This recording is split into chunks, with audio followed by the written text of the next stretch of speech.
খুবই সামান্য পরিচর্যায় ছাদ বাগানের শোভাবৃদ্ধিকারী একটি সুন্দর গাছ হলো অ্যাডেনিয়াম বা মুলগোলাপ। এখন বিভিন্ন ছাদ বাগানে দেশি ভ্যারাইটি ছাড়াও বিভিন্ন রোজি ভ্যারাইটির বিদেশি অ্যাডেনিয়াম দেখতে পাই। শীতকাল বাদ দিয়ে প্রায় সারা বছরই কম বেশি অ্যাডেনিয়াম ফুল আমরা পেতে পারি। এর জন্য খুবই সামান্য পরিচর্যা লাগে। আমরা মাসে একবার 15-15-15 ব্যালেন্স এনপিকে এই গাছে প্রয়োগ করতে পারি।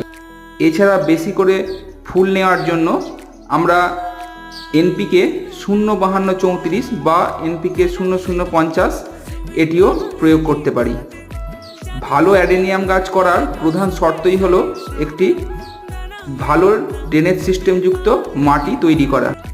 এই গাছের মাটি তৈরি করার জন্য আমরা মাটি, ভার্মিকম্পোস্ট এবং সিন্ডার একত্রে সমান অনুপাতে ব্যবহার করতে পারি।